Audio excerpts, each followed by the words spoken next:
Welcome to मैट जियो classes. आज हम लोग जो ज्योग्राफी में नया चैप्टर पढ़ने जा रहे हैं उसका नाम है रॉक्स, चट्टाने। चट्टाने या शैल। तो चट्टान या शैल किसको कहा जाता है, रॉक्स किसको कहा जाता है, पहले उसको हम लोग डिफाइन कर लें। पृथ्वी की ऊपरी सतह जो कठोर आवरण के रूप में होती है, हार्ड एनवेलप के रूप में होती है, उसे हम चट्टान के नाम से जानते हैं। तो रॉक्स में जो आपकी कहा जाएगा कि रॉक्स एक्चुअल में है क्या, तो पृथ्वी का ऊपरी भाग जो एक कठोर आवरण का बना होता है, जो एक कठोर आवरण होता है, उसको हम लोग चट्टान के नाम से जानते हैं। इन चट्टानों में बहुत सारी चीजें जो हैं आपके कंपोजिशन में होती हैं और कई चीजें मिल करके चट्टान को जन्म देता है। इसमें खनिज एवं धातु की उपस्थिति भी होती है और धातुओं के अयस्क मौजूद होते हैं, ओर्स जिनको कहा जाता है, और सारे मिनरल्स मौजूद होते हैं जिसमें आपके ईंधन भी आते हैं, फ्यूल्स भी आते हैं, तो फ्यूल्स भी उसमें होते हैं। तो इस तरह से अगर हम लोग देखें तो चट्टान को हम सिर्फ इस तरह से जो है कह सकते हैं कि उसके अंदर बहुत सारी चीजों का मिश्रण है। उसमें मिट्टी का भी मिश्रण है, जो मृदा है वो भी उसमें मिली हुई है, उसमें धातु और खनिज मिले हुए हैं, उसमें धातु के अयस्क भी मिले हुए हैं। तो इन सब चीजों का जो कंप्लीट कंपोजिशन होता है, इसको हम रॉक्स के नाम से जानते हैं। तो रॉक्स अगर हमने कह दिया तो वो एक कंप्लीट जो है आपके एक तरह से चीजों के बारे में कहेगा, क्योंकि उसके अंदर सैंड, सिल्ट, जो सॉइल है वो सारी चीज मौजूद होंगी।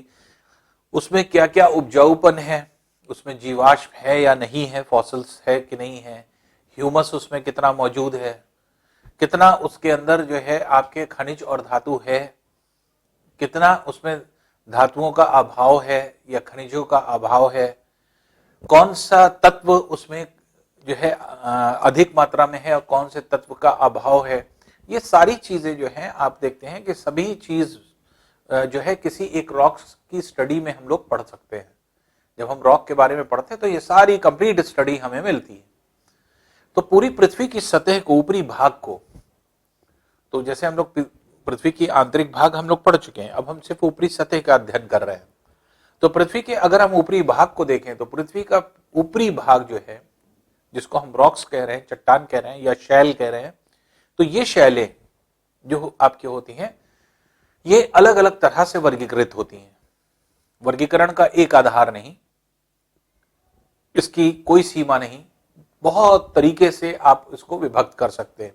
कुछ वैज्ञानिकों ने इसके वर्गीकरण प्रस्तुत किए जो कि रासायनिक संरचना के आधार पर, कुछ ने जो है आपके इस तरह से जो है प्रस्तुत किए कि फिजिकल अपीयरेंस कैसा है किसी चट्टान का, उस आधार पर कि देखने में कैसा है। कुछ लोगों ने इस तरह से जो है आपके एक तरह से वर्गीकरण प्रस्तुत किया चट्टानों का कि चट्टान में क्या कंपोजिशन पाया जाता है और उसमें क्या विशेषताएं हैं, प्रॉपर्टीज क्या क्या है, प्रॉपर्टीज के बेसिस पर जो है आपके रॉक्स को डिफरेंशिएट किया जाता है। तो इस तरह से अगर हम क्लासिफिकेशन देखें तो जितने भी आपके वैज्ञानिक हुए उन्होंने अलग अलग तरीके से चट्टानों के विषय में सोचा। जिस दृष्टिकोण से जो है आप जो दृष्टिकोण होगा आपका, उस दृष्टिकोण से जो है आपको चट्टानों का वर्गीकरण अगर हम लेकर के चलेंगे तो बार बार हमें चट्टानें अलग अलग दिखाई पड़ेंगी। तो कुछ हम ऐसा वर्गीकरण पढ़ें जिसमें कि सारी चीज सम्मिलित हो जाए, उसमें हम कॉम्पोजिशन भी पढ़ पाए, उसमें हम उसकी प्रॉपर्टीज भी पढ़ पाए, उसमें हम जो है उसकी उपस्थिति कहां पर है, उसमें विशेष चीज क्या पाई जाती है, उसके अंदर किस चीज की अधिकता और किस चीज का अभाव है। अगर हम सारी चीज की स्टडी करना चाहें तो ऐसा कौन सा वर्गीकरण होगा जिसके आधार पर हम रॉक्स को पढ़ें और हम कंप्लीट चीजों की स्टडी कर पाए। ये ना हो कि हम छोटे छोटे आधारों पर अलग अलग जो है वर्गीकरण प्रस्तुत कर हुए हैं तो अलग अलग हम पढ़ रहे हैं उसके बारे में। तो इसीलिए ये वर्गीकरण जितने भी आपके हुए अलग अलग आधारों पर, जैसे पाई जाने वाली प्रॉपर्टीज के आधार पर हुए, फिजिकल अपीयरेंस के आधार पर हुए, केमिकल कॉम्पोजिशन के आधार पर हुए, तो ये सब आधार हुए जिस पर वर्गीकरण किए गए हैं। लेकिन अगर हमें सारी चीजों का अध्ययन करना है तो हम कोई एक ऐसा वर्गीकरण प्रस्तुत करें जिससे कि हम सारी चीजों को कलेक्टिवली पढ़ सकें, अलग अलग हमें ना पढ़ना पड़े। इस वर्गीकरण को इसीलिए जो चट्टान पढ़ी जाती है तो चट्टान को हम चट्टान के फॉर्मेशन, जो चट्टान की उत्पत्ति हुई है या वो उसका जन्म कैसे हुआ, तो वो उसका ओरिजिन जो है वो अगर हम पढ़ें और उस आधार पर जो है आपके एक तरह से चट्टानों को बांटें तो उसके अंदर सारी चीज सम्मिलित हो जाती है। तो ओरिजिनेशन कैसे हुआ, कहां पे हुआ, क्या चीज पाई जाती, क्या चीज नहीं पाई जाती, सब कुछ उसमें अंदर आ जाता है। तो जब हम चट्टान की बात करते हैं तो चट्टानों का वर्गीकरण इसी प्रकार से किया गया है। तो कंप्लीट जितनी चट्टानें हैं, चट्टान आप मृदा को भी कहते हैं, सॉइल को, जो मुलायम सॉइल होती है, कहीं पे पीली मिट्टी आप देखते हैं, कहीं पे लाल है, कहीं पर काली मिट्टी है, हर जगह अलग अलग रॉक्स है। कहीं पर बहुत ज्यादा पथरीली चट्टानें हैं जो पत्थर वाली चट्टानें होती हैं, कहीं पर बहुत मुलायम मिट्टी है। तो आप वेरिएशन खूब देखेंगे। तो यही वेरिएशन देखिए जो है आपके ये डिफरेंशिएट करता है कि हाँ जो चट्टानें हैं वो अलग अलग जगह पे अलग अलग मौजूद हैं। तो अगर हम एक वाइड वर्गीकरण की सोच रखते हैं तो हम जो है फॉर्मेशन के आधार पर कि चट्टानों का फॉर्मेशन कैसे हुआ, चट्टानों की उत्पत्ति कैसे हुई, इस आधार पर अगर हम लोग देखेंगे तो हम लोग जो है आसानी से वर्गीकृत कर पाएंगे चट्टानों को। तो अब अगर हम इन चट्टानों का वर्गीकरण प्रस्तुत करें तो चट्टानों को मुख्यतः 3 पार्ट में बांटा जाता है फॉर्मेशन के आधार पर। कैसे उनकी उत्पत्ति हुई, कैसे उनका जन्म हो रहा है, उस आधार पर हम 3 तरह से चट्टानों को बांट सकते हैं। अब ये 3 प्रकार की चट्टानें क्या हैं या किस तरह से बांटते हैं? तो पहले प्रकार की चट्टान कहलाती अग्नेय चट्टान, igneous rocks. Igneous rocks English में बोलते हैं, हिंदी में कहते हैं अग्नेय चट्टान। तो ये अग्नेय चट्टान के नाम से जानी जाती है। दूसरे प्रकार की चट्टान जो होती है उसे कहा जाता है सेडिमेंट्री रॉक्स, या हिंदी में इसको कहा जाता है औसादी चट्टानें। तो ये औसादी चट्टानें होती हैं। तीसरी चट्टान जो होती है वो होती है मेटामॉर्फिक रॉक्स। मेटामॉर्फिक रॉक्स को हिंदी में कहते हैं कायांतरित चट्टानें या रूपांतरित चट्टानें। तो देखिए हर एक चीज जो है आपके एक तरह से अलग अलग तरीके से डिफाइन की गई। अब बात ये आती है कि ये चट्टानें बनती कैसे हैं। विस्तृत रूप तो हम लोग बाद में पढ़ेंगे। तो चट्टानों का फॉर्मेशन कैसे होता है, तो बेसिकली अगर आप देखेंगे तो इग्नियस के बारे में अभी हम लोग विस्तृत रूप से अलग पढ़ेंगे। अभी हम लोग शॉर्ट में पढ़ने पहले ये तीनों प्रकार की चट्टान एक्चुअल में है क्या। अग्नेय चट्टान किसको कहा जाता है? आपने पढ़ा आंतरिक भाग में जो एस्टेनोस्फीयर है, बेनी ऑफ जोन है, वहां से पिघला पदार्थ मैग्मा चारों ओर दिशाओं में निकलता है, ऊपर की तरफ आता है, फैलता है, और ये सारे जो है आपके एक तरह से जितनी भी आपका ये प्रोसेस है ज्वालामुखी के का जो आपने पढ़ा था, तो उसमें उसके दरमियान आपने पढ़ा था कि मैग्मा अगर अंदर है या लावा बाहर की तरफ है तो एक स्थिति ऐसी होती है कि ये जम जाता है और जम करके कठोर हो जाता है। जब जम करके ये कठोर हो जाता है तो उसी को हम लोग क्या कहने लगते हैं? उसी को हम लोग चट्टान कहने लगते हैं। ऐसी सारी चट्टानें जो पृथ्वी के भीतर मैग्मा के जमाव के कारण बनती हो और पृथ्वी के बाहर लावा के जमाव के कारण बनती हो, ऐसी सारी चट्टानों को क्या कहा जाता है? अग्नेय चट्टान, इग्नियस रॉक्स। तो इग्नियस रॉक्स का जो आपके संबंध है वो किससे है? ज्वालामुखी से है। अर्थात ज्वालामुखी के क्षेत्र में ही ये ज्यादातर पाई जाएगी चट्टान। और ये चट्टान जो है आपके एक इसकी क्या विशेषताएं हैं, क्या प्रमुख चीजें हैं, ये आगे हम लोग पढ़ते हैं। अभी हम सिर्फ डिफाइन कर रहे हैं कि चट्टानें कैसे बनती हैं या किस तरह से बनेंगी। तो अब जितनी ज्वालामुखी द्वारा निर्मित क्षेत्र थे, तो ज्वालामुखी के क्षेत्र हम लोग ने पढ़े हैं। वहां पर पृथ्वी के भीतरी भाग में पिघले हुए पदार्थ के जमाव से, मैग्मा के जमाव से, और बाहर की तरफ जो लावा बहता है, लावा के जमाव से निर्मित होने वाली जो चट्टानें थी, उन्हीं को हम लोग ने अग्नेय चट्टान का। अग्नेय क्यों कहा, अभी आने वाला है। तो ये अग्नेय चट्टान कहलाती है। फिर दूसरे प्रकार की चट्टान जिसको हम लोग बोलते हैं वो होती है औसादी चट्टान, सेडिमेंट्री रॉक्स। औसाद क्या होता है? सेडिमेंट्स क्या होता है? औसाद मतलब होता है कण, छोटा पार्टिकल। तो जब हम कहते हैं औसादी चट्टानें, इसके मतलब कि छोटे छोटे कणों की चट्टानें। तो औसादी चट्टानें क्या हुई? छोटे छोटे कणों से मिलकर के बनी हुई जो है आपके चट्टानें जो होती हैं वो आपके औसादी चट्टान के रूप में जानी जाती हैं। तो ये चट्टानें कैसे बनती हैं? ज्यादातर इनका निर्माण जो होता है वो होता है नदी के कारण, नदी के प्रवाहित होने वाले जल के कारण। अर्थात जैसे आपने देखा होगा कि जब नदियां पर्वतीय क्षेत्र से नीचे की तरफ बह करके आती हैं, तो जब अधिक ऊंचाई से नीचे की तरफ चलेंगी तो तेज गति से बहती हैं, और जब तेज गति से बहती हैं तो जहां पर बहेंगी उस रास्ते पर जो है आपके एक तरह से पूरा का पूरा रास्ता काटते हुए आती हैं। तो ये कट करके लाती हैं, और रास्ता अगर काटते हुए लाती हैं तो ऐसी कंडीशन में क्या होता है, ऐसी कंडीशन में जो आपका एक तरह से पूरा का पूरा रास्ता होता है, जहां पे पानी का बहाव होता है, वो पानी का बहाव या जल का जो प्रवाह है ये चट्टानों को तोड़ता जाता है और छोटे छोटे कण उससे अलग होते चले जाते हैं। नदियां जब मैदानी क्षेत्र में आती हैं तो उनकी गति कम हो जाती है। जब गति कम हो जाती है तो ऊपरी क्षेत्र से तोड़े गए छोटे छोटे सूक्ष्म कण यही निचले भागों में आकर के जब मैदानी क्षेत्र में गति कम हो जाएगी तो यही नदियां अपने दोनों तरफ किनारों पर छोटे छोटे कणों का जमाव करने लगती हैं। यही कणों के जमाव से बनी जो चट्टानें होती हैं, तो ये चट्टानें बहुत मुलायम होती हैं, और ऐसी चट्टानें जो औसादीकरण के कारण बनती है, सेडिमेंटेशन के कारण बनती हैं, तो इसी को हम लोग औसादी चट्टान कहते हैं।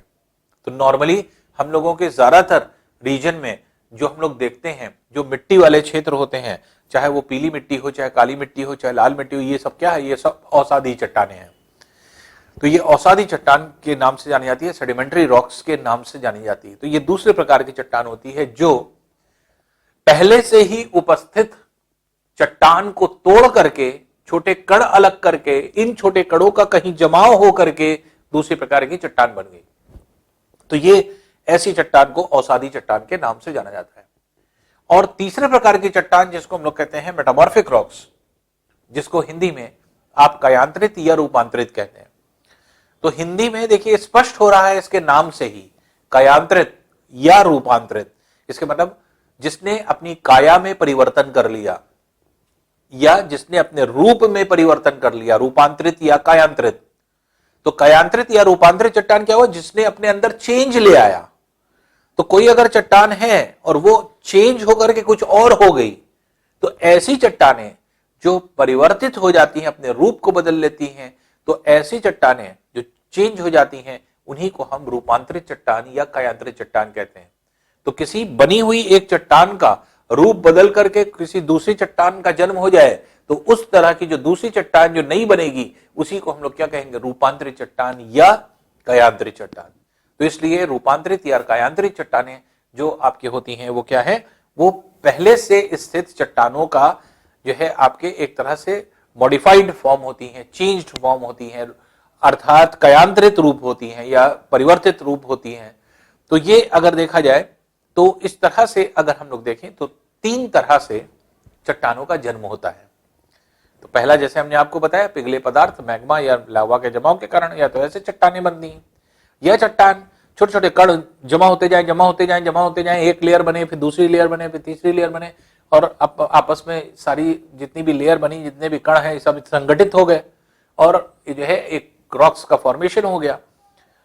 तो ये तरीका हो सकता है। या तीसरा जो बनने का तरीका है वो क्या है, किसी एक चट्टान का अधिक तापमान तथा दाब के कारण, अगर हम किसी चीज पे प्रेशर लगाते हैं तो उसका टेम्परेचर इंक्रीज करता है, तो टेम्परेचर के बढ़ने और प्रेशर के बढ़ने से अगर कोई चट्टान अपने रूप में परिवर्तन कर ले, तो ऐसे परिवर्तित हो जाने वाली चट्टानों को क्या कहा जाता है, कायांतरित या रूपांतरित चट्टानों के नाम से जाना जाता है।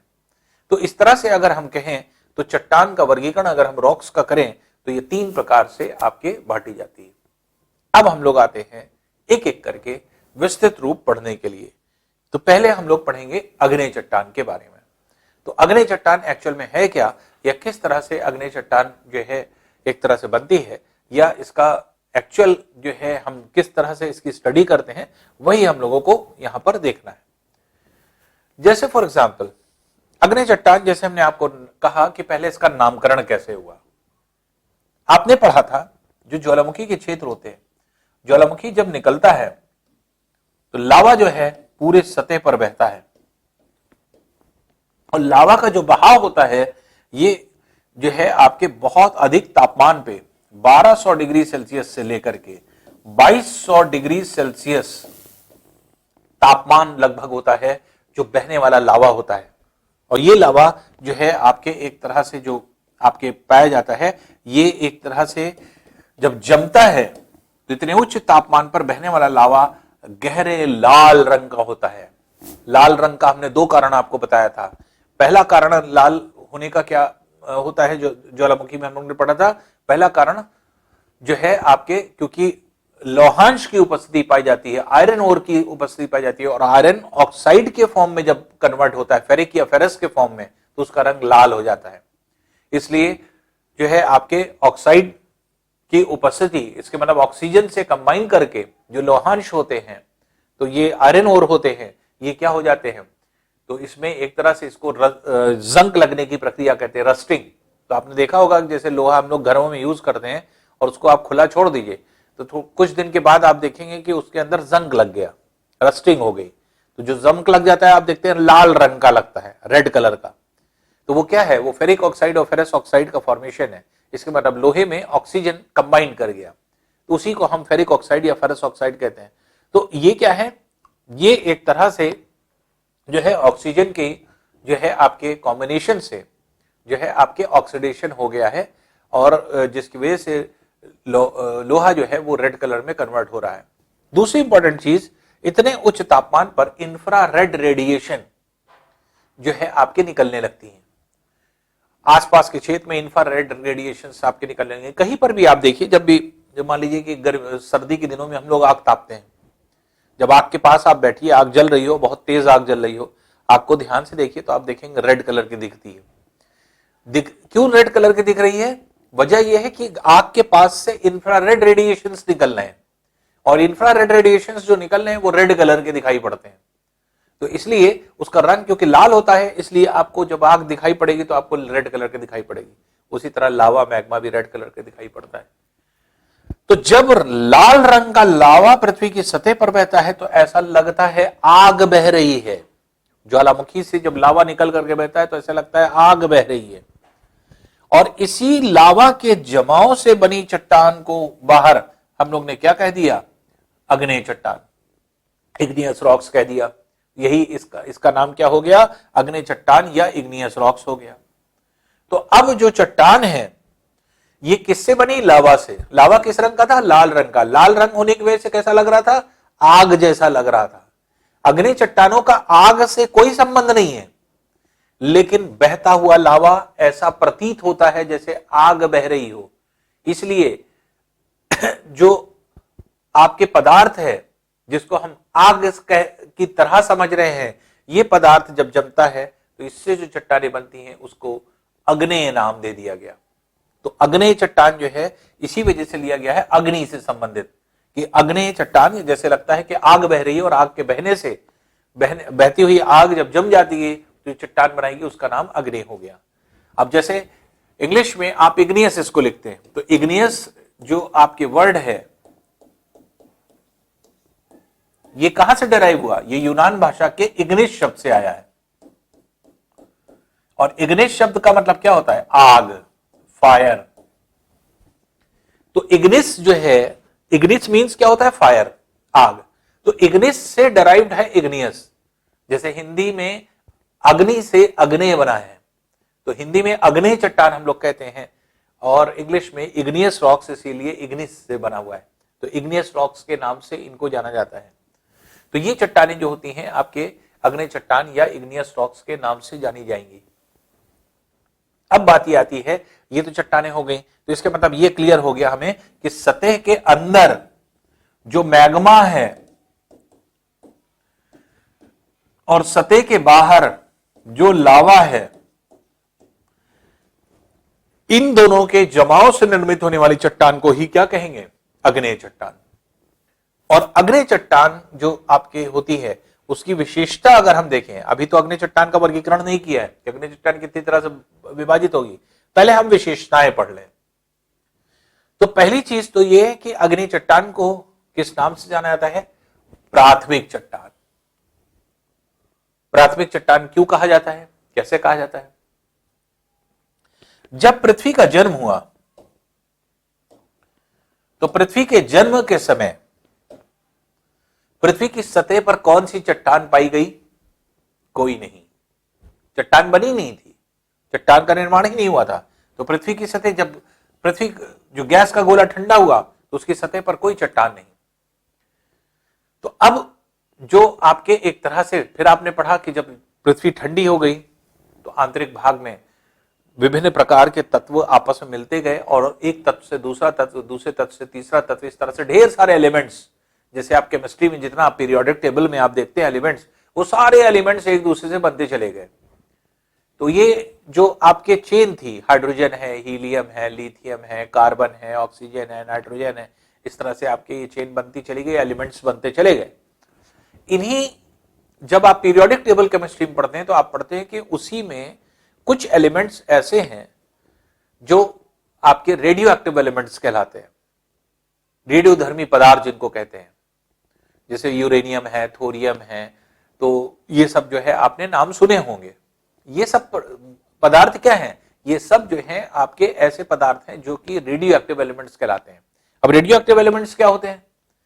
ऐसे एलिमेंट्स, ऐसा पदार्थ जो खुद से विघटित होता रहे, डिसइंटीग्रेट होता रहे और इसके अंदर से अल्फा, बीटा, गामा किरणें निकलती रहें।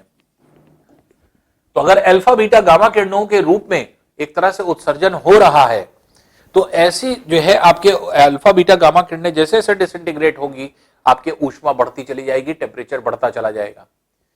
इसलिए रेडियो एक्टिव एलिमेंट्स बने और रेडियो एक्टिव एलिमेंट्स के बनने के बाद फिर आपने पढ़ा था क्या हुआ, आंतरिक भाग का फिर पदार्थ पिघलने लगा और पिघलने की वजह से अत्यधिक दाब विकसित हुआ और जिसकी वजह से यह पिघला पदार्थ बाहर की तरफ आया और विस्फोटक अवस्था में बाहर निकल गया। इसलिए पृथ्वी के जन्म लेने के बाद फौरन ही ज्वालामुखी उद्गार होने लगे, वोल्केनिक इरप्शन। तो पृथ्वी पर पहली प्राकृतिक आपदा अगर पूछा जाएगी क्या आई होगी, सबसे पहले कौन सी प्राकृतिक आपदा या नेचुरल कैलेमिटी कौन सी आई होगी? तो पहली प्राकृतिक आपदा ज्वालामुखी उद्गार था और ज्वालामुखी उद्गार से ही सारे प्राकृतिक आपदाएं शुरू हुई। तो जब ज्वालामुखी फटेगा तो उसी से जो है आपके प्लेटों को गति मिल सकती है, प्लेटें अस्थिर हो सकती हैं, कंपन हो सकता है, भूकंप आया, फिर और जो है प्राकृतिक आपदाएं हैं। तो सबसे पहले ज्वालामुखी उद्गार हुआ और ज्वालामुखी उद्गार होने पर क्या हुआ कि पिघला हुआ पदार्थ तो बाहर निकला और बाहर जमने लगा होगा, लावा का जमाव। इसलिए सबसे पहले जो चट्टान बनी वो कौन सी बनी? आग्नेय चट्टान। आंतरिक भागों में मैग्मा, बाहर के भागों में लावा के जमाव के कारण सबसे पहले चट्टान जो बनी है, सबसे पहली चट्टान जो बनी है वो आपके आग्नेय चट्टान बनी है। इसीलिए आग्नेय चट्टान को नाम क्या दिया जाता है? प्राथमिक चट्टान का, प्राइमरी रॉक्स। तो इनको प्राथमिक चट्टान क्यों कहा जा रहा है, इनको प्राइमरी रॉक्स क्यों कहा जा रहा है? क्योंकि सर्वप्रथम इन्हीं का निर्माण हुआ। क्योंकि पृथ्वी के जन्म लेने के बाद पृथ्वी की सतह पर जैसे ही ज्वालामुखी उद्गार शुरू हुए होंगे, ऊपर की सतह पर लावा का जमाव होते ही आपके चट्टान का निर्माण होने लगा और यही चट्टान जो है आपके प्राथमिक चट्टान के नाम से इसी वजह से जानी जाती है क्योंकि सर्वप्रथम इसका जन्म हुआ और सर्वप्रथम जो है इस तरह की चट्टान आपके पाई गई। तो इसीलिए जो है आपको ये कह सकते हैं कि पृथ्वी पर जन्म लेने वाली या पृथ्वी पर सबसे पहली या सबसे प्राचीन चट्टान अगर पूछा जाएगा तो उत्तर क्या हो जाएगा? आग्नेय चट्टान सबसे प्राचीन है, सबसे पुरानी चट्टान है। अब ये जो है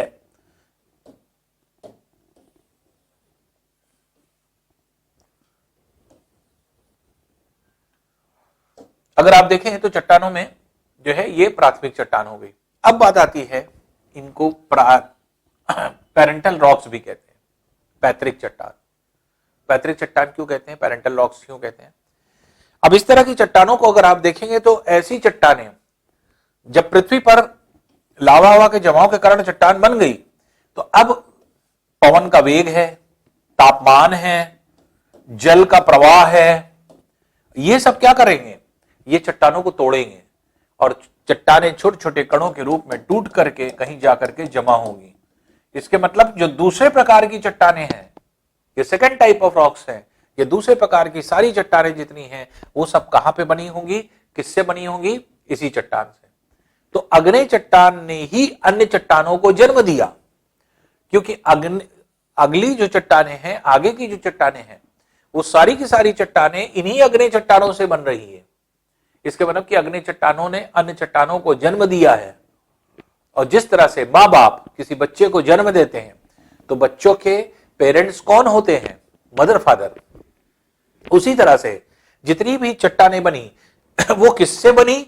अग्नि चट्टानों के टूटने से। तो अग्नि चट्टानें टूटी हैं, टूट करके उन्होंने जन्म दिया दूसरी चट्टानों को, इसलिए अन्य चट्टानों के लिए ये पेरेंट्स का काम कर रही हैं। इसके मतलब इसी वजह से इसका नाम क्या पड़ गया? इसको कहा जाता है पैतृक चट्टान, पेरेंटल रॉक्स। तो ये पैतृक चट्टान या पेरेंटल रॉक्स के नाम से जानी जाती हैं इस तरह की जितनी भी चट्टानें होती हैं। तो अगर हम बात करते हैं अग्नि चट्टान की, तो अग्नि चट्टान पहली चीज तो ये कि सर्वप्रथम बनी, सबसे पहले निर्मित हुई। क्यों हुई? हमने आपको बताया, जब पृथ्वी बन गई होगी, पृथ्वी के बनने के बाद पृथ्वी के भीतर रेडियो एक्टिव एलिमेंट्स आए, रेडियो एक्टिव एलिमेंट्स के विखंडन हुआ और उस अत्यधिक ऊर्जा डेवलप हुई। ऊर्जा डेवलप होने की वजह से जो चीज ठंडी हो गई थी फिर गर्म हो गई, और फिर अंदर के जो है चट्टाने खनिज और धातु पिघलने लगे, और ये पिघले हुए रूप बाहर की तरफ निकलने लगे। ये पिघला हुआ रूप फिर ठंडा हुआ होगा, जब ठंडा हुआ तो एक नए प्रकार की चट्टान का इसने जन्म दिया। अंदर भीतरी भाग में, पृथ्वी के आंतरिक भाग में मैग्मा बन गया, मैग्मा का जमाव चट्टान बन गया, और पृथ्वी के बाहर लावा के जो है जमाव के कारण जो है आपके चट्टान का निर्माण हो गया। तो ये तो अग्नि चट्टान थी, इग्नियस रॉक्स थी, जो हम लोग ने पहले पढ़ा। और इसी चट्टान, क्योंकि इसके अलावा और कोई चट्टान मौजूद नहीं थी, औसादी चट्टान का जन्म नहीं हुआ था। कयांतरिक चट्टान तो तभी बनेगी जब पहले स्थित चट्टान हो, क्योंकि किसी चट्टान का रूप बदलेगा तभी कयांतरित बनेगी। तो इसलिए सर्वप्रथम सबसे पहले जो बनने वाली चट्टान थी वो कौन सी थी? अग्नि चट्टान। और अग्नि चट्टान की वजह से दूसरे चट्टानों का जन्म हुआ है, दूसरे चट्टानों ने जन्म लिया है, या दूसरी चट्टानें इन्हीं की वजह से बनी है। तो अगर दूसरे चट्टानें इन्हीं की वजह से बनी हैं तो एक तरह से ये क्या है? ये पेरेंट्स हो गए, ये अन्य चट्टानों के माई बाप हो गए, आप ऐसे कहें, इनके पेरेंट्स हो गए, अम्मा अब्बा हो गए। तो इसी वजह से, और माई बाप को जो होता है उसको हम लोग क्या बोलते हैं? पेरेंट्स कहते हैं। अम्मा अब्बा को हम लोग पेरेंट्स बोलते हैं। तो इसलिए ऐसी कंडीशन में इनको क्या कहा जाता है? पेरेंटल रॉक्स या पैतृक चट्टानें।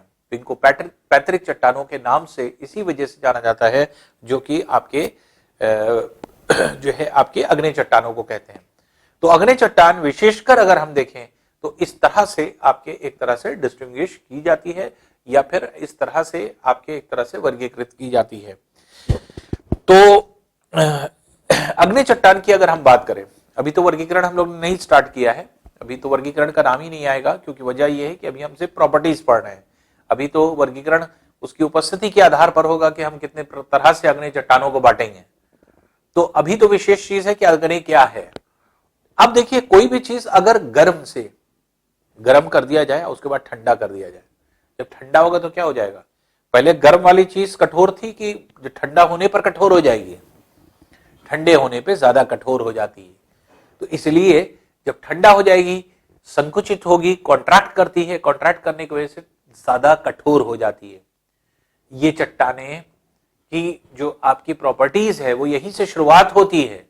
सारे चट्टानों की प्रॉपर्टीज इसी यहीं से शुरू होती है कि यहाँ पे अगर आप देखेंगे तो ये चट्टानें क्या है? ये सब के सब चट्टानें जो हैं आपके, आप ये कह सकते हैं, ये ऐसी चट्टानें हैं जो बहुत कठोर अवस्था में होती हैं, बहुत हार्ड होती है। नॉर्मल चट्टानें ये नहीं होती, और ये सिर्फ ज्वालामुखी के क्षेत्र में आपको दिखाई पड़ रही है, ज्वालामुखी के क्षेत्र में स्थित होती है। तो अग्नि चट्टान को हम किस तरह से डिफाइन करेंगे, या किस तरह से जो है आपके कहा गया? अभी हम लोग ने दो चीजों में खाली किया है, इन्हीं को हम प्राथमिक चट्टान कहते हैं। क्यों? क्योंकि सबसे पहले बनी और सबसे पहले इन्हीं चट्टानों का जन्म हुआ, इसलिए इनको प्राथमिक चट्टान कहा गया। और इन चट्टानों ने दूसरी चट्टानों को जन्म दिया, दूसरी चट्टानों के लिए ये पेरेंट्स हो गई, इसीलिए इनको पैतृक चट्टान या पेरेंटल रॉक्स के नाम से जाना जाता है। देखिए, अब आते हैं हम लोग प्रॉपर्टीज पे। इग्नियस रॉक्स की क्या क्या प्रॉपर्टीज होती है। अभी तक हम लोग ने सिर्फ ये जाना है कि इग्नियस रॉक्स पृथ्वी के उत्पत्ति के पश्चात जो आपके एक तरह से रॉक्स का फॉर्मेशन हुआ, वो सबसे पहला रॉक था, जिसकी वजह से इसको प्राइमरी रॉक्स कहा गया। और इसी चट्टान ने दूसरी चट्टानों को जन्म दिया, जिसकी वजह से इसको पैतृक चट्टान या पेरेंटल रॉक्स भी कहा गया। अब इनकी जो मेन प्रॉपर्टी होती है वो होती क्या है? जैसे हमने आपको बताया कि ये बनता कैसे है। आंतरिक भाग में, पृथ्वी के आंतरिक भाग में मैग्मा के जमाव के कारण और पृथ्वी के ऊपरी भाग में जो है आपके लावा के जमाव के कारण। जब कोई चीज सॉलिडिफाई होती है, जब कोई सॉलिड में कन्वर्ट होती है चीजें, तो ऐसी कंडीशन में क्या होता है, वो धीरे धीरे करके बहुत तेज सॉलिडिफाई हो जाती हैं और जो है आपके एक तरह से जो स्ट्रक्चर्स होते हैं, एटॉमिक स्ट्रक्चर होता है, अगर कोई भी चीज पिघला करके अगर आप उसको ठंडा करिए तो आप देखेंगे कि उसके सॉलिडिफाई होने में जो है आपके स्ट्रांगनेस और हार्डनेस बहुत आ जाती है। तो होता क्या है कि यहां पर जो ये चट्टानें होती हैं ये बहुत हार्ड होती हैं। क्यों? क्योंकि पिघल करके ठंडी हुई हैं। बनिस्बत अगर एक एक कण जुड़ेगा, जैसे अन्य चट्टान आगे चल करके बढ़ेंगे अवसादी चट्टान, अगर एक एक कण जुड़ करके अगर कोई चट्टान बन रही तो वो इतनी हार्ड और इतनी जो है मजबूत नहीं होगी, वो आसानी से टूट भी जाएगी। लेकिन अगर जो चट्टान पिघलने के बाद फिर से सॉलिडिफाई हो रही है तो उसके एटम्स आपस में एक दूसरे से बहुत जो है आपके एक तरह से कहा जाए ज्यादा अट्रैक्शन फोर्स की वजह से फ्यूज कर जाते हैं और इस फ्यूजन की वजह से वो बहुत स्ट्रांग और बहुत हार्ड हो जाती है। इसलिए सबसे बड़ी, सबसे इंपॉर्टेंट प्रॉपर्टी इसकी क्या होती है, हार्ड और स्ट्रांग होना। ये बहुत ही हार्ड रॉक्स होते हैं, ये बहुत स्ट्रांग रॉक्स होते हैं और जिसकी वजह से जो है ये हार्डनेस क्यों होती है, जो आपके एक तरह से इसके स्ट्रक्चर की वजह से। और स्ट्रांग क्यों है, स्ट्रांग जो होता है वो इस वजह से क्योंकि आपके एक तरह से सारे पार्टिकल्स फ्यूज कर गए हैं, इसलिए जल्दी अब वो निकलेंगे नहीं।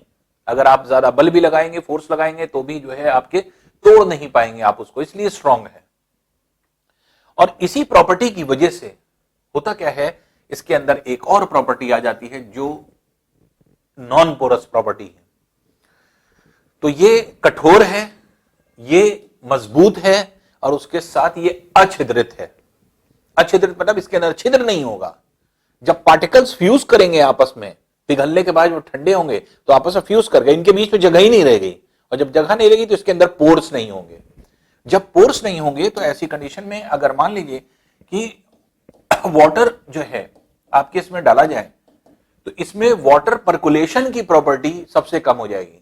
पर्कुलेशन मतलब पर्कुलेट करने का मतलब अंदर की ओर रिसना, पानी अंदर धीरे धीरे अंदर जाना, तो वाटर पर्कुलेशन की प्रॉपर्टी इसमें खत्म हो जाती है। तो ये इतनी हार्ड हो जाते हैं कि अंदर की तरफ पानी नहीं जा पाता, इसलिए ऐसी चट्टानों में आपको नमी नहीं मिलेगी, वाटर मॉलिक्यूल्स नहीं मिलेंगे। तो यहां पर नमी का अभाव होता है, नमी नहीं मिलेगी ऐसी स्थिति में। और इसका सबसे बढ़िया सबूत क्या है या क्या रीजन है, इसका सबसे ज्यादा जो है आपके इंपॉर्टेंट जो आपके एक तरह से एग्जाम्पल आप देख सकते हैं वो ये देख सकते हैं अंडरग्राउंड वाटर। अंडरग्राउंड वाटर हमें मिलता कैसे है? पृथ्वी की सतह का ऊपरी भाग पोरस है, पानी आप डालेंगे धीरे अंदर अंदर चला जाएगा, रेस करके पर्कुलेट करता जाएगा।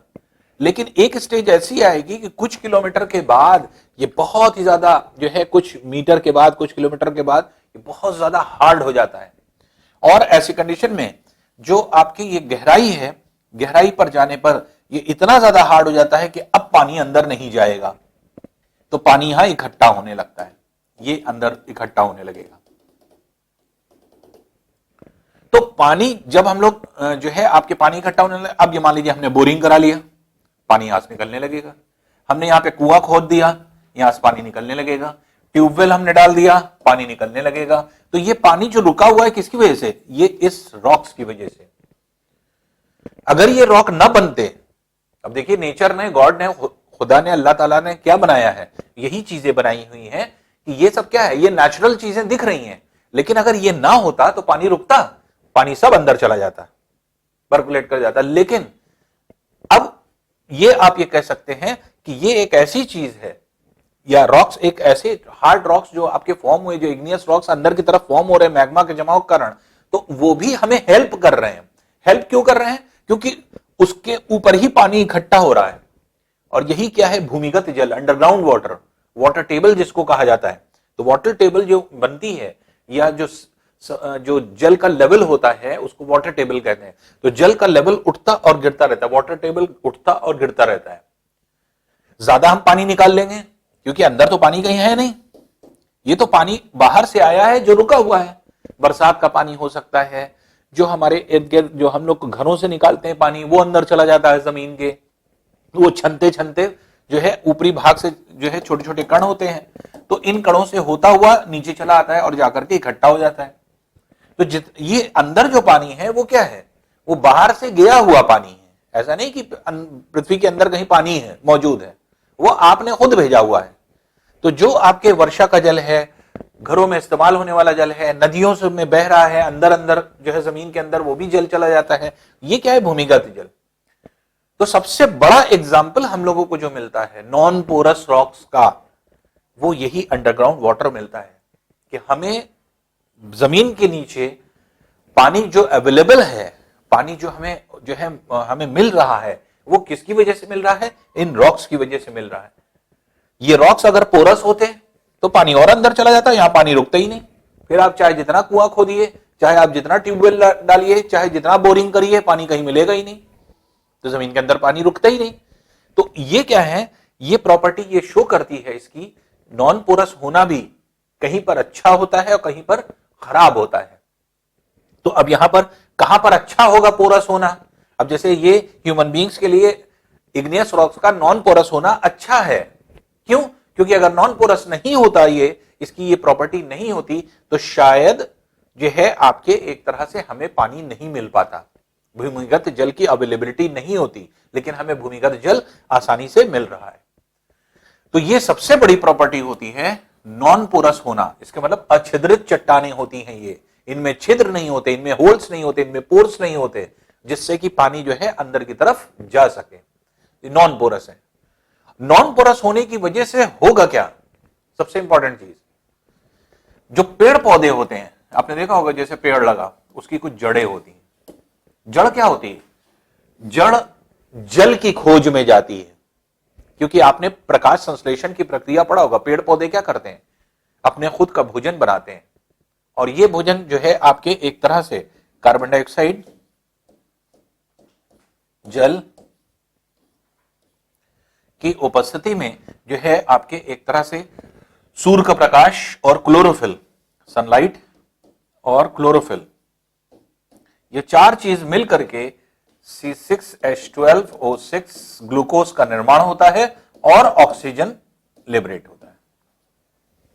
तो बैलेंस्ड इक्वेशन नहीं है ये, 6 यहां लगेगा, बैलेंस इक्वेशन नहीं है, बस हम सिर्फ आपको इंडिकेट कर रहे हैं। सूर्य के प्रकाश की उपस्थिति में, सनलाइट की उपस्थिति में, क्लोरोफिल जो पत्तियों का हरा रंग होता है उसको क्लोरोफिल कहते हैं, क्लोरोफिल की उपस्थिति में कार्बन डाइऑक्साइड जल से क्रिया करके ग्लूकोज का निर्माण करता है, और यही ग्लूकोज जो होता है, यही भोजन होता है आपके एक तरह से पेड़ पौधों का। तो पेड़ पौधे जो ग्रो करते हैं उनके लिए ये चार एसेंशियल चीजें हैं। अब सूर्य का प्रकाश सूर्य से मिल रहा है इसको, क्लोरोफिल पत्तियों का हरा रंग है, कार्बन डाइऑक्साइड ये वायुमंडल से लेता है, और जल कहां से लेता है, जड़ों से। तो जड़ से इसने जल को खींचा। तो अगर मान लीजिए कि कोई पेड़ है और इस तरफ पानी है, यहां सूखा है, तो आप देखेंगे ये जड़ें इधर अपने आप आ जाएंगी ऑटोमेटिकली, जड़ें उधर की तरफ भागती हैं जहां पानी होता है, जहां नमी होती है। तो भूमि के अंदर अगर नमी है तो अपने आप जड़ें अंदर की तरफ उस पानी की तरफ या उस नमी की तरफ खुद ब खुद भागेंगी। क्यों? क्योंकि उनको जल लेना है। तो जो जड़ें हैं, जो रूट्स हैं, उनका काम क्या है, पानी को खींचना, और ये पानी को खींचने का काम जो है आपके इन्हीं का होता है, जड़ों का। तो ये जड़ें जो हैं आपके पानी को खींच लेती हैं, और इस तरह से आप ये कह सकते हैं कि जल जो आपके एक तरह से कहीं पर भी अक्यूमुलेटेड होता है वो आसानी से जड़ों के द्वारा जो है खिंच जाता है। तो अगर पेड़ पौधे विकसित हो रहे हैं तो वो किसकी वजह से हो रहे हैं, वो आपके एक तरह से पोरस होने की वजह से। छिद्र अगर होगा तभी नमी पहुंचेगी, नमी होगी तो जड़ें वहां से पानी लेंगी।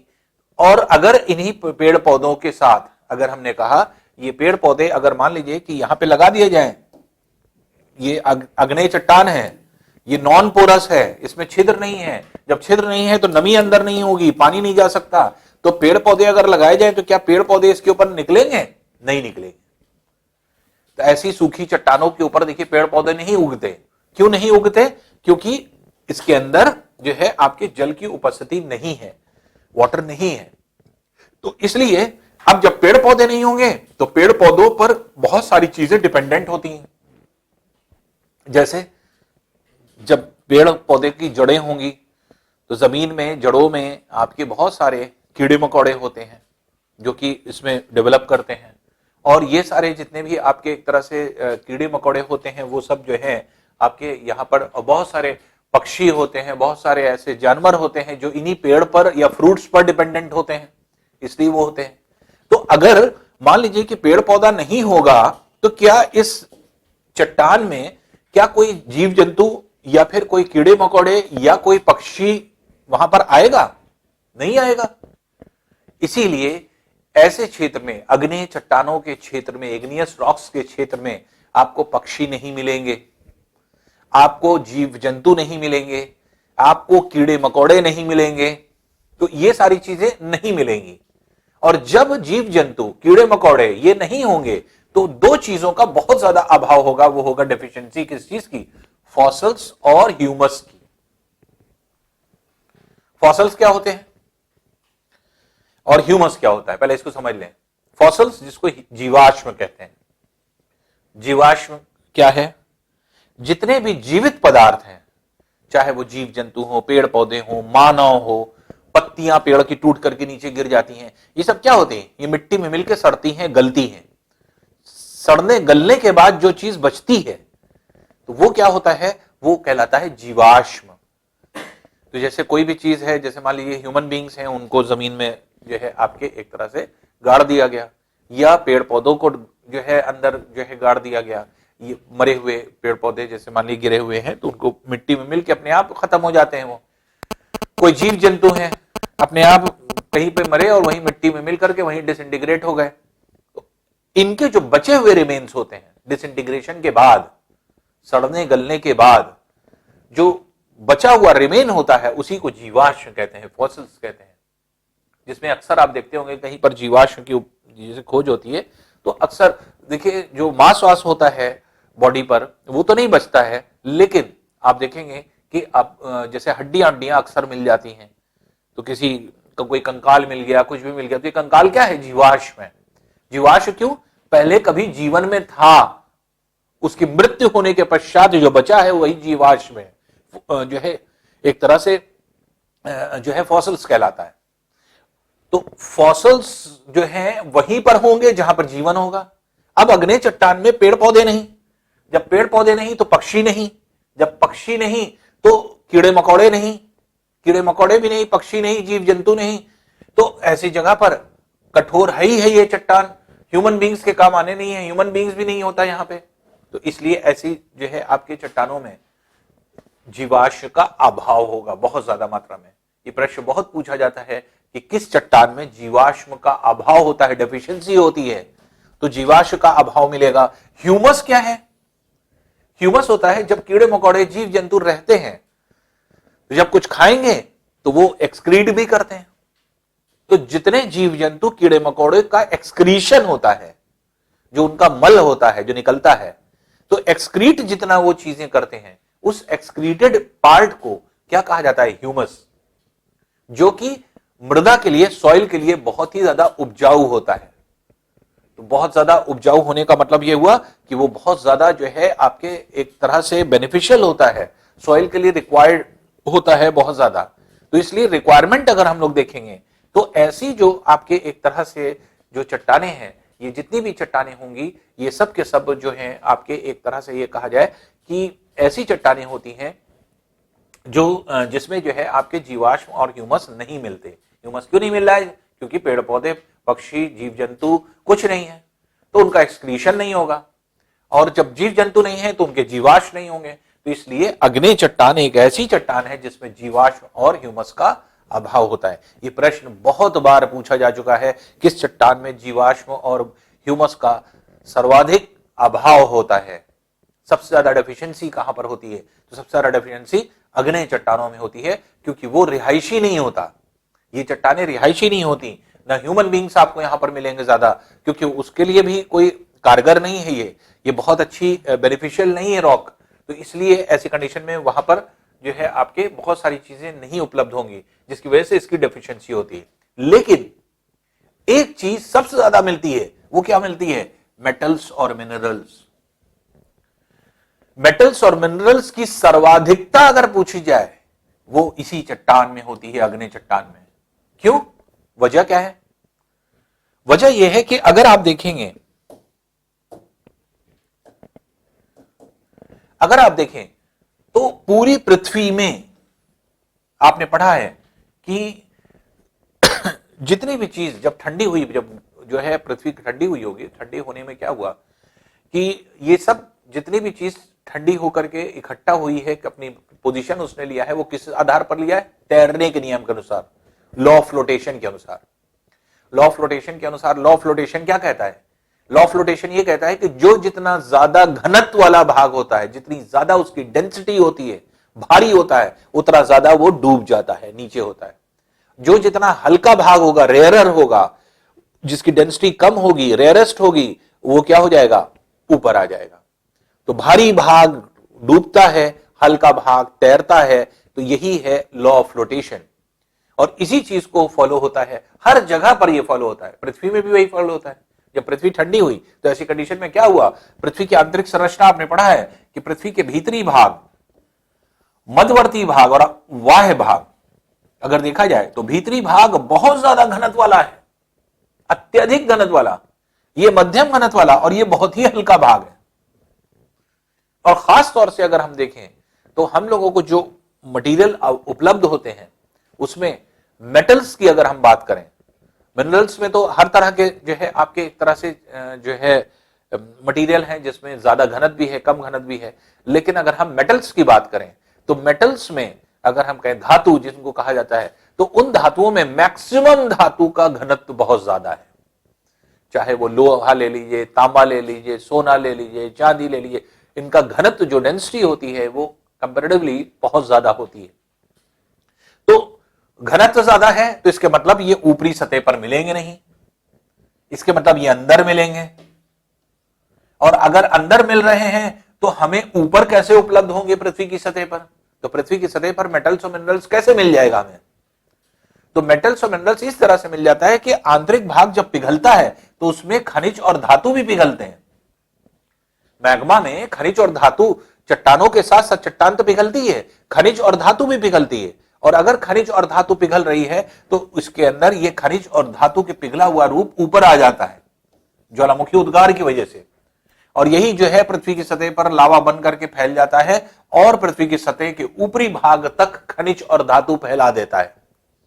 या जो मध्यवर्ती अग्नि चट्टान आपने पढ़ा है, जिसे अभी आप पढ़ेंगे, तो ये क्या है कि कुछ चट्टानें ऐसी होती है जैसे सिल, बॉस, डाई का आपने पढ़ा था। ये क्या है? पृथ्वी की सतह के जस्ट नीचे ये सब आकर के जम गई हैं।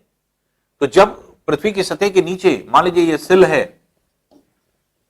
ये बॉस है, ये आपके जम गई है, इसके अंदर क्या है? मान लीजिए कि लोहे के कण ज्यादा है, यहां पर हम खुदाई करेंगे, हमें कुछ गहराई पर जो है आपकी खान मिल जाएगी लोहे की। इसमें तांबा ज्यादा है तो अगर हमने यहां पे खुदाई किया तो हमें तांबे की खान मिल जाएगी। तो ये जो आपके मटेरियल अंदर से पिघलता है आकर के सतह के निकट जम जाता है, सतह के नीचे ये जगह जगह पर जम जाएगा। तो यहां पे अगर तांबा की उपस्थिति ज्यादा है, यहां पे खोदेंगे हमें तांबे की खान मिल जाती है। हम लोहे की उपस्थिति ज्यादा है, लोहे की खान मिल जाएगी। सोने की उपस्थिति ज्यादा है, सोने की खान मिल जाएगी। तो पृथ्वी की सतह तक लाने का काम किसने किया? पिघले हुए पदार्थ मैग्मा ने। तो इसी मैग्मा में धातु और खनिज बहुत ज्यादा मात्रा में जो है आपके मिला होता है। और अत्यधिक मात्रा में मिले होने की वजह से क्या हुआ? इसकी सतह पर जो है धीरे धीरे करके पिघला हुआ पदार्थ ऊपर लेकर के आता है और पृथ्वी के सतह के नीचे भी और पृथ्वी की सतह के ऊपर भी खनिज और धातुओं को फैला देता है। और जिसकी वजह से जब ये पूरा जो लावा या मैग्मा जमता है उसके अंदर ये खनिज और धातु भी जम जाते हैं। इसीलिए अग्नि चट्टानों में अगर कहा जाए तो सबसे ज्यादा मात्रा में अगर पदार्थ, अगर मेटल्स और मिनरल्स को देखा जाए किस धातु में मिलता है तो वो आपके अग्नि चट्टानों में। ये प्रश्न भी बहुत ज्यादा पूछा जाता है कि धातु अथवा खनिज दोनों में से कोई भी पूछा जाए या धातु, दोनों पूछा जाए, धातु एवं खनिज में की उपस्थिति सर्वाधिक किस चट्टान में पाई जाती है? तो सर्वाधिकता जो पाई जाती है वो आपके इसी चट्टान में पाई जाती है। तो चट्टान जो है एक तरह से सर्वाधिक चट्टान जो आपके एक तरह से सर्वाधिक पदार्थ जो मिलता है वो इसी चट्टान में उपलब्ध रहता है। इसलिए अगर हम देखें तो मेटल्स और मिनरल्स की उपस्थिति अगर हम कहेंगे तो वो कंपैरेटिवली अगर देखा जाए तो इस पूरे सतह पर ज्यादा पाई जाएगी, और पृथ्वी की सतह में जितनी भी अग्नेय चट्टानें हैं उन अग्नेय चट्टानों में आपके धातु और खनिज सबसे ज्यादा मात्रा में मिलेंगे। इसलिए तीनों तरह की चट्टान जो हम लोग ने पढ़ी, चाहे वो अग्नेय हो, चाहे अवसादी हो, चाहे कायांतरित चट्टान हो, सबसे ज्यादा उपस्थिति अगर कहा जाएगा खनिज धातु की किसमें मिलेगी तो मेटल्स और मिनरल्स में आपके जो है उपलब्ध होती है। तो इस तरह से अगर हम देखें तो जो इसकी प्रॉपर्टी है अग्नेय चट्टानों की, ये अग्नेय चट्टानों की जितनी भी प्रॉपर्टी है ये हर एक चीज को डिफाइन कर देती है कि अग्नेय चट्टान एक्चुअल में है क्या। अब यहीं पर थोड़ा सा दिमाग अगर हम लोग लगाएं तो इस चट्टान में हमने देखा किसकी डेफिशिएंसी थी, फॉसल्स और ह्यूमस की। किसकी अधिकता थी, मेटल्स और मिनरल्स की। अब थोड़ा सा जो है कमर्शियल अप्रोच में आ जाए हम लोग इस चट्टान को पढ़ करके। कमर्शियल अप्रोच के मतलब यह हुआ कि थोड़ा सा देखें कि बाहर क्या हो रहा होगा, मानव अब क्या करेगा यहां पे इन चट्टानों में। तो जहां कहीं भी आपके नॉन पोरस है तो नमी नहीं है, जीवाश्म और ह्यूमस भी इसी वजह से नहीं है क्योंकि कोई पेड़ पौधे नहीं लग सकते। तो पेड़ पौधे इसमें इस प्रकार की जो चट्टान होती है इतनी हार्ड होती है, पेड़ पौधे जाएंगे ही नहीं, उनकी जड़ें अंदर जाएंगी नहीं। जड़ें क्यों नहीं अंदर जाएंगे, अंदर सूखा है, अंदर पानी नहीं है। जड़ तो पानी की तरफ जब भागती है ना, जब अंदर पानी नहीं है, जब नमी नहीं है तो जड़ें अंदर जाएंगी ही नहीं। इसका मतलब जड़ें रुकेंगी ही नहीं, और जड़ें अगर नहीं रुकेंगी, उनको पानी नहीं मिलेगा तो जो प्रकाश संश्लेषण की प्रक्रिया वो नहीं होगी। प्रकाश संश्लेषण की प्रक्रिया नहीं होगी तो इसके मतलब कि उनका भोजन नहीं बन रहा है पेड़ पौधों का, और पेड़ पौधों का भोजन नहीं मिलेगा तो वो मर जाएंगे, अर्थात सूख जाएंगे। इसीलिए पेड़ पौधे क्या हो जाते हैं, सूख जाते हैं। ऐसी चट्टान में अगर आप लगा दीजिए पेड़ पौधों को तो जितने दिन उनके पास नमी है वो आपके चलते रहेंगे, उसके बाद धीरे धीरे करके आपके सूखते रहेंगे। क्यों, क्योंकि जड़ों को पानी नहीं मिल रहा है, प्रकाश संश्लेषण की प्रक्रिया बंद है, तो इसलिए धीरे धीरे करके आपके डिके कर जाते हैं, खत्म हो जाते हैं पेड़ पौधे। लेकिन अगर हम कहें तो ऐसी जगह पर जब पेड़ पौधे नहीं विकसित हो रहे, इसलिए के मतलब कृषि नहीं होगी। इसके मतलब क्या है कि इस तरह की चट्टान में, अग्नेय चट्टानों में यह कृषि योग्य भूमि नहीं होती। इसका मतलब यहां जहां कहीं भी अग्नेय चट्टान पाई जाएगी वहां पे कृषि नहीं होगी। लेकिन एक अपवाद है, एक एक्सेप्शन है। आगे चल करके आप पढ़ने वाले हैं, आपने पढ़ा है अभी आगे चल करके अग्नेय चट्टान को जब विस्तृत रूप, अभी हम लोग ने अभी इसको जो है डिफाइन नहीं किया है, अभी हमने इसको जो है एक तरह से कहा जाए कि क्लासिफाई नहीं किया है। अभी सिर्फ हम अग्नेय चट्टानों की प्रॉपर्टीज पढ़ रहे हैं। अग्नेय चट्टानों को अभी हम लोग क्लासिफाई करेंगे। जब क्लासिफाई करेंगे, वर्गीकृत करेंगे, तब हम लोग देखेंगे कि और कितने तरह से हम इसको बांट सकते हैं। तो एक जगह अपवाद क्या है, अपवाद यह है कि अग्नेय चट्टानों में कहीं कृषि आप नहीं देखेंगे, लेकिन इससे टूटे हुए कण से जो बसाल्ट चट्टानें होती हैं, क्या बसाल्ट चट्टान किसको कहते हैं ये आगे ही समझ में आएगा जब हम लोग इसका नेक्स्ट पार्ट पढ़ेंगे अग्नेय का। तो इसी के जस्ट बाद बस स्टार्ट होने वाला है ये।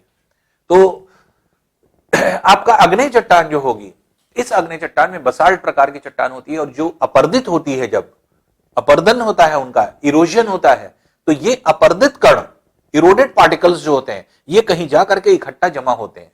और जब ये इरोडेड पार्टिकल्स कहीं पर जाकर के इकट्ठा होंगे, जमा होंगे, तो इन्हीं का जमाव, इन्हीं का डिपोजिशन क्या कहलाता है, उस डिपोजिशन को कहा जाता है काली मृदा, ब्लैक सॉइल। तो ब्लैक सॉइल का निर्माण हो रहा है, और ब्लैक सॉइल बहुत सारी चीजों के लिए उपयोगी होती है, खास तौर से कपास के उत्पादन के लिए, कॉटन के लिए बहुत ज्यादा उगता है, गन्ना बहुत ज्यादा उगता है, गेहूं बहुत ज्यादा उगता है। तो ये सब चीजों के लिए बहुत फायदेमंद है। तो हम ये नहीं कह सकते कि कृषि इसमें नहीं, इसमें तो नहीं हो रही है अग्नेय चट्टान में, लेकिन अग्नेय चट्टानों का प्रोडक्ट आप कहें वो है क्या, काली मृदा, ब्लैक सॉइल। ब्लैक सॉइल में हो रही है। जब इसके छोटे छोटे कण टूट गए, जब टूट गए तो ये अपने आप अब क्या हो जाएगी, इन कणों के बीच से पानी जा सकता है, तब उसमें नमी होगी, और तब जो है पेड़ पौधे विकसित हो पाएंगे। तो काली जो आपके अग्नेय चट्टान है, कृषि योग्य भूमि नहीं होती, लेकिन ऐसी जगह पर आपके जगह जगह पर खाने मिलती हैं, धातु एवं खनिज की खाने, माइंस, जहां से हम खनिज और धातु को जो है आपके एक तरह से निकाल सकते हैं। जब खाने यहां पर मिलेंगी तो ऐसी कंडीशन में वहां पर कौन स्थापित होगा? उद्योग की स्थापना होगी। उद्योग की स्थापना ऐसे ही क्षेत्र के आसपास होती है। उद्योग वहीं पर बसते हैं जहां पर पदार्थ की, मटेरियल की अवेलेबिलिटी हो। अब ऐसा नहीं कि जैसे मान लीजिए कि हम लोग उत्तर प्रदेश में कोई उद्योग लगा दें और उसका रॉ मटेरियल हम मंगा रहे हैं तमिलनाडु से, तो अब रॉ मटेरियल अगर तमिलनाडु या केरल से आ रहा है और हमने उत्तर प्रदेश में जो है आपके उद्योग को स्थापित कर दिया है, तो वो उद्योग, जो चीज हम बना रहे हैं प्रोडक्ट, उसकी कॉस्ट ही बहुत ज्यादा हो जाएगी। क्यों? क्योंकि जो मटेरियल आएगा उसमें ट्रांसपोर्टेशन कॉस्ट इतनी ज्यादा लग जाएगी कि आपका जो प्रोडक्ट की कॉस्ट आएगी, कॉस्ट प्राइस, वो हो सकता है कि मार्केट में दूसरे लोग जो बना रहे हैं उससे बहुत ज्यादा आ जाए, इसलिए आप कभी सर्वाइव ही नहीं कर पाएंगे। इसलिए उद्योगीकरण का कुछ नियम होता है। उद्योग ऐसे नहीं कि हर जगह लगा दिए जाए। जैसे मान लीजिए कि आपके डिमांड हो कि नहीं उत्तर प्रदेश में 10 उद्योग लगा दिए जाएंगे, को नहीं लग सकते अगर रॉ मटेरियल नहीं है। रॉ मटेरियल की अवेलेबिलिटी बहुत जरूरी होती है उद्योग के आसपास हो, जिससे ट्रांसपोर्टेशन कॉस्ट कम हो। ट्रांसपोर्टेशन कॉस्ट कम होगा तो हम कम दाम की चीज बना पाएंगे। जब हम कम दाम की चीज बना पाएंगे तभी हम मार्केट में जो है सेल कर पाएंगे, नहीं तो हम स्टैंड ही नहीं कर पाएंगे। हम, क्योंकि दूसरे प्रोडक्ट जो आपके आ रहे हैं वो और कम रेट के आ रहे हैं और हम महंगा अगर मान लीजिए बेच रहे हैं तो हमारे प्रोडक्ट कौन खरीदेगा? कोई नहीं खरीदेगा। तो उद्योगों की स्थापना इसीलिए जहां पे आपके रॉ मटेरियल की अवेलेबिलिटी होती है वहां पर किया जाता है।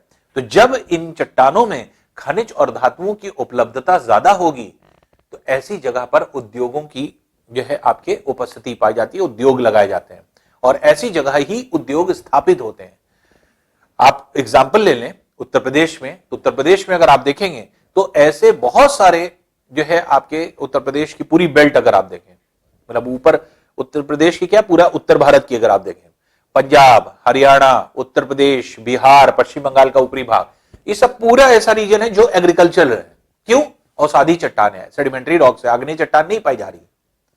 पूरे में कृषि होती है, पूरे में, इस पूरे पंजाब, पूरे हरियाणा, पूरे उत्तर प्रदेश, पूरे बिहार में और पूरे पश्चिम बंगाल के ऊपरी भाग में एक भी उद्योग नहीं है खनिज और धातु आधारित, एक भी उद्योग नहीं है। लेकिन जैसे ही उसके नीचे बेल्ट में आप चलेंगे, राजस्थान में आए, आप जैसे ही मध्य प्रदेश में आए, आप जैसे ही छत्तीसगढ़ में आए, आप जैसे ही झारखंड में आए, आप जैसे ही पश्चिम बंगाल के निचले भाग में आए, उड़ीसा में आए, तो नीचे की बेल्ट में जैसे ही आए, कठोर चट्टान शुरू हो गई, आग्नेय चट्टान शुरू हो गई और वहां पे आपको क्या उपलब्धता, अब आप देखेंगे वहां पे उद्योग ज्यादा स्थापित है। तो ये क्या है? ऐसा नहीं कि हम चाहें तो कहीं पर कृषि करने लगे हैं, कहीं चाहें उद्योग लगा लें, ऐसा नहीं, हम बाध भी रहते हैं।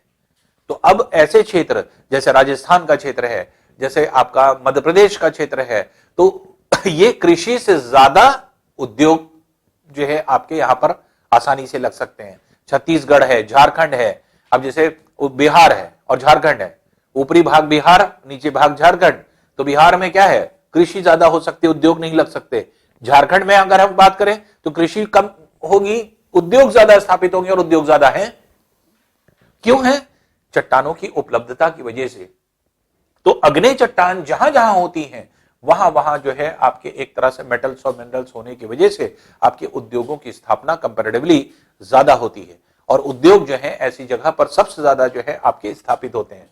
इसलिए एक निष्कर्ष पे हम लोग आ जाएं, निष्कर्ष ये निकला कि आग्नेय चट्टान कठोर थी, मजबूत थी, अछिद्रित होने की वजह से इनमें कृषि नहीं हो पा रही थी, जीवाश्म और ह्यूमस नहीं था, कृषि नहीं हो पा रही थी, नहीं है, इसमें अभाव है, मेटल्स मिनरल्स की अधिक उपस्थिति की वजह से उद्योग की स्थापना हो पा रही है।